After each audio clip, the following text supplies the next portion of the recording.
Hello and welcome guys, स्वागत है हमारे यूट्यूब चैनल स्टडी स्क्वायर पे। आज हम यूनिट 5 को कवर करने वाले हैं जो कि है ग्रीन स्किल।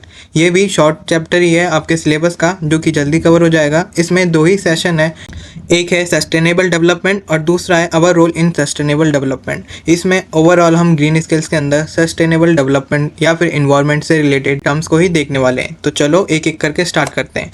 फर्स्ट है हमारा session number 1 which is sustainable development. तो इसको जानने से पहले हम अपना इन्वायरमेंट को जान लेते हैं। इन्वायरमेंट बेसिकली हमारे अराउंड में जो भी हम देखते हैं, जो भी बायोटिक और बायोटिक चीज़ें हैं, मैन मेड, ह्यूमन मेड या फिर नेचुरल चीज़ें हैं, सबको मिलाकर ही हमारा इन्वायरमेंट क्रिएट होता है। ये हमको थर्ड क्लास से ही पढ़ाया जाता है। लेकिन ये जो हमारा इन्वायरमेंट है ये हमारे साथ जुड़ा हुआ है, तो हम जो भी काम करते हैं इन्वायरमेंट को अफेक्ट होता है। आइदर ये पॉजिटिव इफेक्ट भी हो सकता है और नेगेटिव इफेक्ट भी हो सकता है। ज़्यादातर तो नेगेटिव ही होता है। आपने भी अपने लाइफ में सुना होगा कि हम जंगल काटते हैं, प्रदूषण फैलाते हैं, हम हॉर्न बजाते हैं तो नॉइज़ पोल्यूशन होता है, हम डिफॉरेस्टेशन करते हैं, हमारा क्लाइमेट चेंज हो रहा है। तो ये सारे ही नेगेटिव इफेक्ट्स हैं बेसिकली। इस चैप्टर में हम इनसे ओवरकम कैसे करें, इनसे हम डील करने वाले हैं या फिर उनको हम देखने वाले हैं। तो first of all human depends on varieties of needs, जैसे कि हम फ्यूल और वुड के लिए फॉरेस्ट पे डिपेंड होते हैं, वाटर के लिए रिवर्स या ओशंस पे डिपेंड होते हैं। ओशन से भी हम वाटर हार्वेस्ट करते हैं। जैसे दुबई जैसे कंट्रीज़ हैं वो सैलाइन वाटर को ही बाद में प्यूरिफाई करके पीते हैं, तो ओशन पे भी डिपेंडेंट है। एंड फूड के लिए हम लैंड पे एज वेल एज हमारे ओशन पे भी डिपेंडेंट है। तो बहुत सारी चीज़ों के लिए हम नेचर पे डायरेक्टली डिपेंडेंट है, ये तो आपको पता ही होगा। लेकिन अब इस डिपेंडेंसी का एक मेजर इफेक्ट एनवायरनमेंट भुगत रहा है। ये पॉजिटिव बिल्कुल नहीं है, ये एकदम नेगेटिव है। अगर हम ऐसे ही करते रहें तो हमारा एनवायरनमेंट भी ख़राब हो जाएगा और रहने लायक नहीं होगा। आप सोच के हैरान हो जाओगे कि हमारा जो एनवायरनमेंट है वो बहुत ही यूनिक है। ऐसा इन्वायरमेंट हमारे सोलर सिस्टम में दूर दूर तक नहीं है। तो सोचो कितना रेयर है, और उस चीज़ को हम ख़राब कर रहे हैं। क्यों? हमारे पर्सनल बेनिफिट्स के लिए, जो कि एक बहुत ही गलत बात है। अभी आप छोटे हो, आप ही हो youth of our nation, of our planet, तो आपको समझना चाहिए कि हमको प्रदूषण नहीं करना, हमको बेफालतू के पेड़ नहीं काटने, हमको पेड़ लगाने चाहिए इनफैक्ट, जिससे कि हमारा इन्वायरमेंट सस्टेन करे। खैर, हम बढ़ते हैं आगे कि हमारे जो ये प्रॉब्लम्स है इन्वायरमेंट से रिलेटेड और डेवलपमेंट से रिलेटेड, वो एक्चुअली है क्या। बेसिकली हम जो डेवलपमेंट कर रहे हैं हमारे खुद के प्रोग्रेस के लिए, उससे इन्वायरमेंट में पोल्यूशन फैलता है और जो कि क्या करता है, हमारे इन्वायरमेंट को डिग्रेड करता है। हम क्या करते हैं, पोल्यूशन फैलाते हैं और रिसोर्सेज को डिप्लीट करते हैं, मतलब उनको इस्तेमाल करते हैं और उनको ख़राब भी कर देते हैं।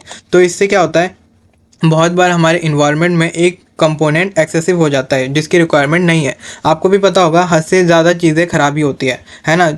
जैसे मान लो हमारे एयर में है ऑक्सीजन 21% अप्रॉक्स, लेकिन वो घट के मान लो 18 या फिर 15% हो जाता है। तो आप आइडिया भी लगा सकते हो कि कितना डिवास्टेटिंग सिनेरियो क्रिएट होगा इससे। या फिर मीथेन का जो भी प्रोपोर्शन है हमारे इन्वायरमेंट में वो बढ़ गया तो भी बहुत डिवास्टेटिंग होगा। आइदर ये घट जाता है या फिर बढ़ जाता है। जब भी ये बैलेंस से अनबैलेंस हो जाता है, हमारा इन्वायरमेंट प्रॉब्लम से फेस कर रहा होता है।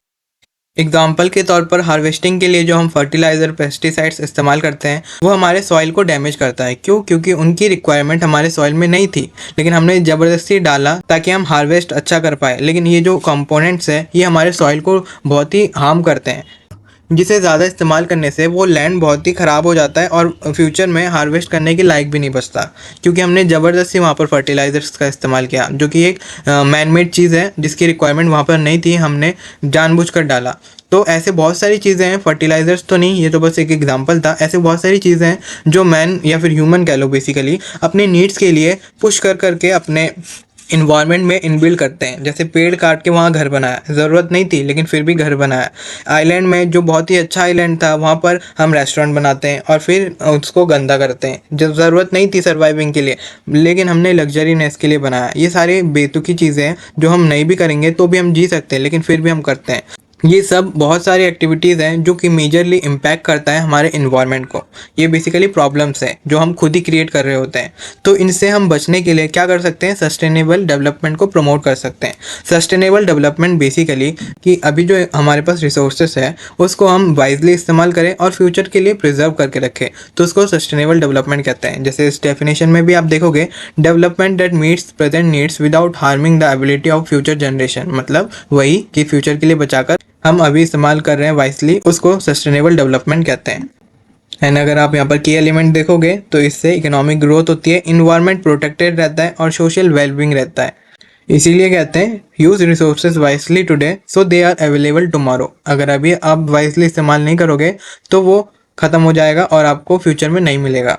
फिर हम बढ़ते हैं आगे कि इसकी इंपॉर्टेंस तो आप समझ ही गए होंगे कि ये कितना इंपॉर्टेंट है। फिर भी आप यहाँ पर देख सकते हो नेचुरल रिसोर्सेज जो है वो बहुत लिमिटेड है और हमारा जो पॉपुलेशन है वो डे बाय डे इंक्रीज़ ही हो रहा है, जिससे कंजप्शन बढ़ रहा है और कंजम्पशन बढ़ रहा है तो इसका जो प्रेशर बढ़ रहा है गवर्नमेंट या फिर जो भी अथॉरिटी उसको निकालती है वो ज़्यादा मात्रा में निकाल रहे हैं, मतलब ज़्यादा क्वांटिटी में उसको एक्सट्रैक्ट कर रहे हैं, जिससे क्या हो रहा है वो एकदम इस्तेमाल हो जा रहा है और बच नहीं पा रहा, तो वो स्कैरसिटी क्रिएट कर रहा है। जैसे पेट्रोलियम, अभी हमने इतना पेट्रोल निकाल लिया है हमारे इन्वायरमेंट से कि उसको बस हम 30 या 25 साल तक ही और इस्तेमाल कर पाएंगे, ये एस्टिमेशन है गवर्नमेंट का। इसीलिए अगर हम सस्टेनेबल डेवलपमेंट नहीं करते तो जो हमारी फ्यूचर जनरेशन है वो सीरियस इन्वायरमेंट प्रॉब्लम्स को फेस करेगा, उनको फ्यूल नहीं मिलेगा, उनको खाना भी नहीं मिलेगा इनफैक्ट, क्योंकि पेट्रोल या फिर माइनिंग से वे जो भी गैसें वगैरह निकलती हैं जो कि नहीं निकलना चाहिए था हमारे इन्वायरमेंट में, वो घुल कर फिर एक ऐसा इन्वायरमेंट क्रिएट कर देगा जिसमें सर्वाइविंग इम्पॉसिबल हो जाएगा। अभी आप नोटिस भी कर रहे होंगे कि पहले जो सन की हीट थी वो एज़ कम्पेयर टू टुडे बहुत कम थी। अभी आप धूप में अगर 5-6 मिनट भी बैठोगे ना आपकी पीठ जलने लग जाएगी, आप टॉलरेट ही नहीं कर पाओगे। लेकिन यही अगर 10 साल पहले की बात होती, इनफैक्ट मैंने अपने बचपन में गर्मियों में भी धूप में बैठ के चिल किया है, बहुत चिल किया है और खेला कूदा भी है, लेकिन वही चीज़ अभी हम नहीं कर सकते क्योंकि अभी इतना धूप रहता है और उसकी रेडिएशंस कितने हाई रहते हैं तो टॉलरेट भी नहीं होता।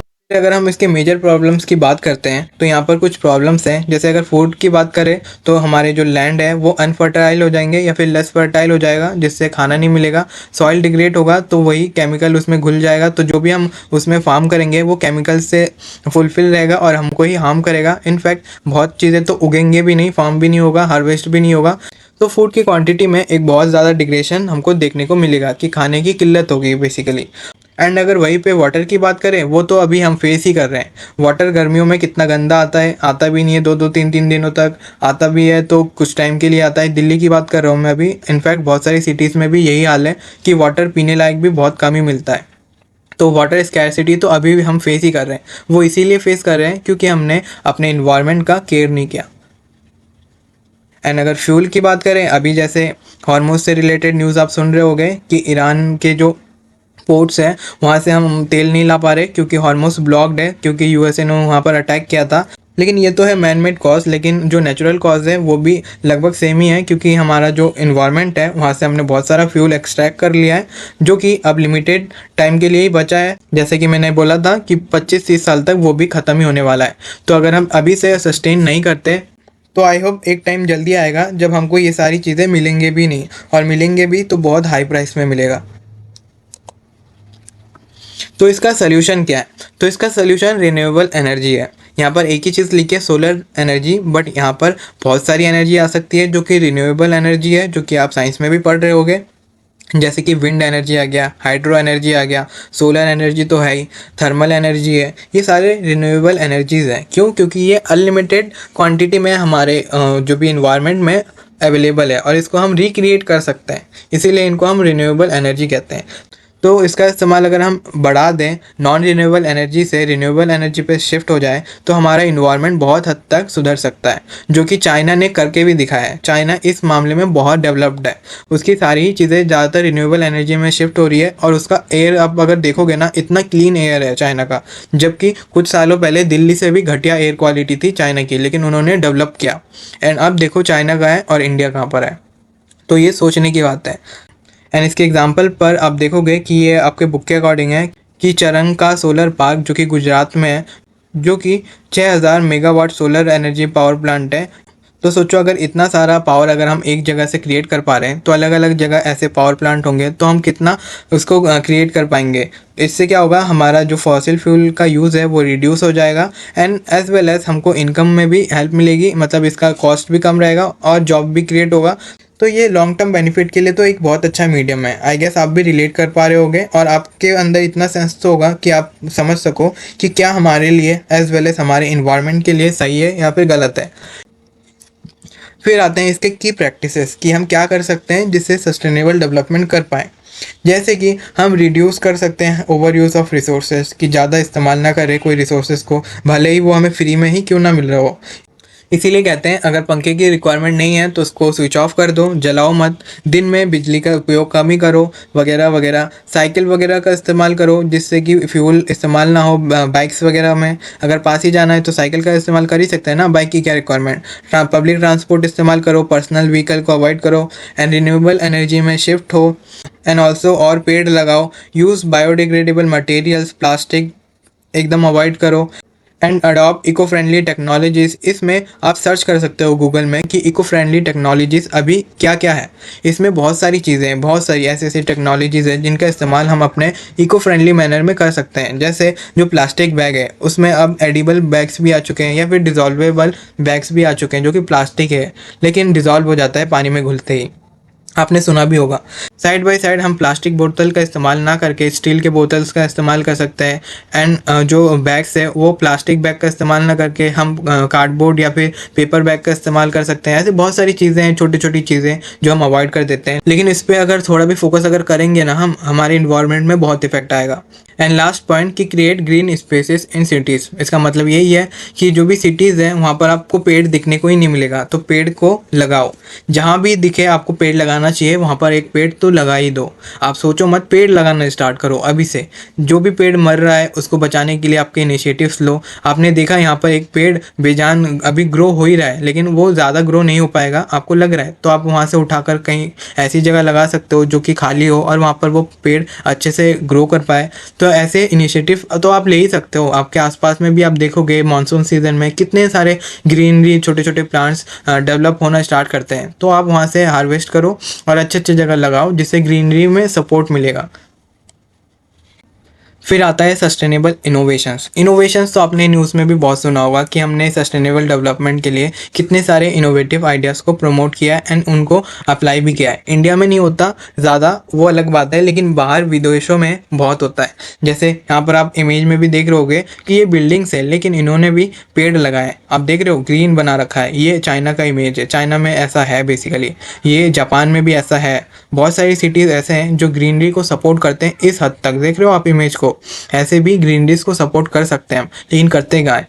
लेकिन ये तो था एक इनोवेशन, लेकिन वैसे ही बहुत सारे इनोवेशंस हैं जैसे कि मैंने अभी बताया कि एडिबल प्लास्टिक बैग्स का हम इस्तेमाल कर पाते हैं या फिर रिसाइकल आइटम्स को हम रिक्रिएट करते हैं। ऐसे बहुत सारे इनोवेशंस हैं। आप कुछ कमेंट्स में बताओ कि और कौन कौन से इनोवेशंस हैं जो रिसेंटली डेवलप हुए हैं, ताकि मेरे को भी थोड़ा आइडिया मिले। हो सकता है ना मेरे को भी नहीं पता कि रिसेंटली क्या इनोवेट हुआ है। अदरवाइज बायोडिग्रेडेबल बैग्स जैसे कि मैंने अभी बताया जो हॉट वाटर में पिघल जाता है, नेचुरली डिकम्पोज हो जाता है। एडिबल कटलरी, ये बहुत ही ट्रेंड में था कि एडिबल कटलरी जो कि ग्रीन से बनती है। ऐसे बहुत सारे इनोवेशंस हैं। फिर आते हैं हम नेक्स्ट के सस्टेनेबल प्रोसेसेस। ये कौन कौन से प्रोसेसेस हैं जो सस्टेनेबल हैं, जैसे कि ऑर्गेनिक फार्मिंग, हम विदाउट केमिकल अपना फार्मिंग करें जिससे पेस्टिसाइड्स इस्तेमाल नहीं करेंगे। जिससे क्या होता है, एक एग्जांपल के तौर पर हमारे इंडिया में, खासकर हमारे इंडिया में बहुत सारे ईगल्स वल्चर्स रहा करते थे, कुछ सालों पहले की बात है। लेकिन हमने पेस्टिसाइड्स का इस्तेमाल किया जिससे क्या हुआ, वो पेस्टिसाइड्स हमारे फसल के थ्रू हमारे फूड में आया, एज वेल एज वो फूड जब हमने खाया हम बीमार पड़े, एंड एज वेल एज वो जो चारा होता है जो हमने गायों को खिलाया उससे गाय मरे, एंड गाय मरने के बाद उसको खाता कौन है, वल्चर। तो वल्चर के पेट में भी वो सारे पेस्टिसाइड्स गए और वो पेस्टिसाइड्स के वजह से वल्चर एकदम एक्सटिंक्ट हो गए इंडिया में। एक्सटिंक्ट क्या, बहुत ही कम हो गए। अदरवाइज वर्मी कंपोस्टिंग का इस्तेमाल करें। इसके अलावा भी एक है rain water harvesting. Rain water को हम ज़ाया ना करके उसको हार्वेस्ट कर सकते हैं और उसको ग्राउंड वाटर तक उसको पहुंचा सकते हैं, क्योंकि अगर वो सरफेस में रहता है तो वो वेपराइज होकर फिर समुद्र में मिल जाता है एंड सलाइन हो जाता है। लेकिन अगर उस रेन वाटर को हम सही से प्रोसेस करके उसको अंडरग्राउंड पहुँचा दें हार्वेस्ट करके, या फिर कहीं पर स्टोर करें फ्यूचर के लिए, तो वो भी एक सस्टेनेबल प्रोसेस है, क्योंकि हमारे पास हमेशा क्या रहेगा, मीठा पानी अवेलेबल रहेगा। फिर आता है session 2, our role in sustainable development.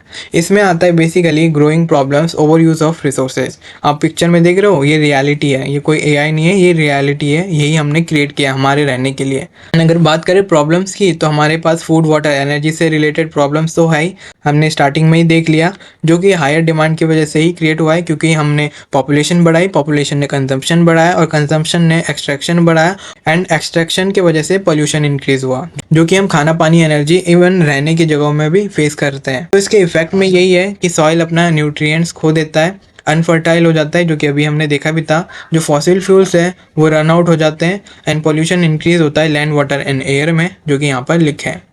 जो हमारा एसडीजीज था वो यूएन ने 2015 में क्रिएट किया था। 2030 तक इसका टारगेट था कि 17 गोल जो है इसके वो पूरा करेंगे, जिसके अंदर था पॉवर्टी को एंड करेंगे, health, education, environment and clean water energy को ये इंक्रीज करेंगे। यही था इनका पर्टिकुलर गोल। इसके लिए इन्होंने बहुत सारे इनिशिएटिव्स ली, जैसे एजुकेशन के लिए इन्होंने जॉब्स क्रिएट करे, सिटीजन्स को अवेयर किया कि ऐसे ऐसे जॉब्स होते हैं, ये आप करोगे तो ये जॉब आप कर सकते हो, एंड इन्वायरमेंट को हेल्प कर सकते हो। क्योंकि पहले के टाइम में अवेयरनेस ही नहीं हुआ करता था। सारे ही पहले क्या करते थे, अपने खेतों में ही लगे रहते थे, लेकिन उनको अवेयर किया गया, फिर जाके एक डिस्ट्रीब्यूशन हुआ जॉब्स का, एंड अलग अलग कामों में हमने इंसानों को इस्तेमाल करना स्टार्ट किया।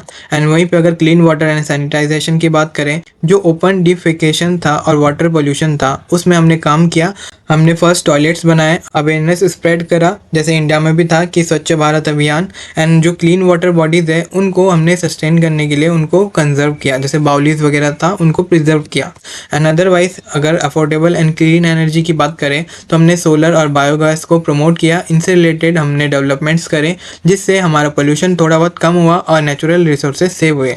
अदरवाइज यहाँ पर अगर डिसेंट इकोनॉमिक ग्रोथ की बात करें तो हमने स्टडिंग मतलब वही एजुकेशन और स्किल्स पे ज़्यादा ध्यान दिया, जिससे हमारी सोसाइटी जो डेवलप हुई वो काफ़ी हद तक ग्रो कर पाई, एंड हमारा इकोनॉमी भी बढ़ा, बहुत ही ज़्यादा बूस्ट हुआ। तभी आप देखोगे पहला जो भारत का जीडीपी था और अब के भारत का जीडीपी हाई है। फिर बात करें हम डिस्क्रिमिनेशंस के, पहले बहुत डिस्क्रिमिनेशन था कास्ट, जेंडर, क्लास के बेसिस पर, जो कि अभी नहीं है। अब हम इंक्लूसिवली हर जगह कहीं पे भी रहते हैं और सबको एक समान दर्जा दिया गया है, thanks to our first prime minister of India BR Ambedkar ji, जिन्होंने ये इनिशिएटिव लिया। एंड इसके अलावा भी आता है सस्टेनेबल सिटीज़, जैसे कि अभी हमने देखा ऐसे सिटीज़ क्रिएट करें जो सस्टेनेबली डेवलप कर पाए। हमने वहाँ के लोकल्स को अवेयर किया कि फ़ैन वगैरह, लाइट वगैरह स्विच ऑफ रखो जब इस्तेमाल नहीं कर रहे, LED बल्ब का इस्तेमाल करो जिससे कि इलेक्ट्रिसिटी कम इस्तेमाल हो। एंड इसके अलावा रिस्पॉन्सिबल कंजप्शन करो, ओवर कंजप्शन ना करो, जितना रिक्वायरमेंट है वही इस्तेमाल करो, वही चीज़ें यहाँ पर लिखा है। एंड उसके अलावा जो प्लास्टिक्स हैं उनको ओशन में मत फेंको, एंड उसको रिड्यूस, रीयूज एंड रिसाइकिल करो, वही चीज़ें यहाँ पर लिखा है। ये इनिशिएटिव धीरे धीरे ही लिया गया है। ये आपने सुना होगा, अगर नहीं भी सुना होगा तो आपके पेरेंट्स ने श्योर सुना होगा, क्योंकि उनके टाइम पे ये इनिशिएटिव लिए गए थे तो उन्होंने फेस भी किया होगा। एंड अदरवाइज हम अगर लैंड की बात करें तो डिफॉरेस्टेशन कम किए एंड फॉरेस्ट्रेशन को प्रमोट किए, जिससे कि क्या हुआ, सॉइल इरोशन कम हुआ एंड हमारे प्लांट्स जो है वो डेवलप हुए, एंड ज़्यादा ग्रीनरी हमने प्रमोट किया, ग्रीन रिवॉल्यूशन जिसे कहते हैं। आपने भी देखा होगा बहुत सारे फार्मिंग के पैटर्न्स हमने डेवलप किया, जिससे कि हम एक ही छोटे से जगह में अलग अलग वैराइटीज़ ऑफ प्लांट्स को प्रोड्यूस कर पाते हैं या फिर ग्रो कर पाते हैं। ये सारे ही इन सारी चीज़ों के ही इनिशिएटिव्स थे बेसिकली। तो गाइस यही था हमारा कोर्स कंटेंट। तो आज के लिए इतना ही, मिलते हैं हम नेक्स्ट वीडियो में।